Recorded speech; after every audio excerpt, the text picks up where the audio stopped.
So because my channel is called All About Her, I thought it was very important to talk about women's reservation, which, by the way, was not rejected this weekend. The Women's Reservation Bill was passed in 2023.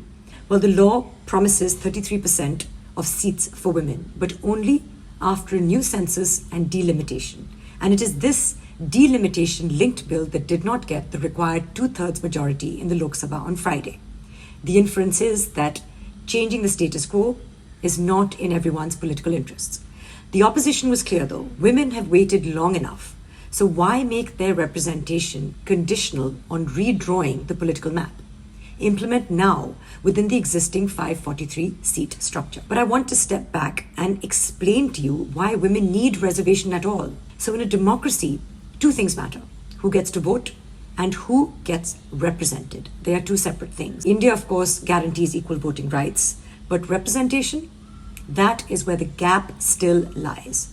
So women, as we know, are nearly 50% of the population, but only 15% of the Lok Sabha. And that is not a small gap, it is a structural deficit, and reservation exists to correct exactly this, just like it does for scheduled castes, scheduled tribes, to make parliament actually reflect our society. So yes, the Women's Reservation Bill was passed in 2023, but it has not been implemented as yet. Why not? Because it has been linked to two future steps. One is the census and one is delimitation, which is what everyone is talking about.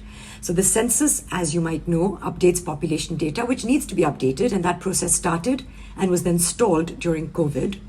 Delimitation redraws constituencies and reallocates seats. So here is the real question.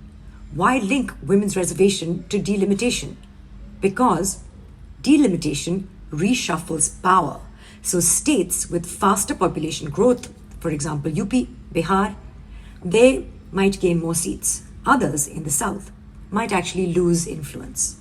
So women's reservation is being folded into a much larger political reset.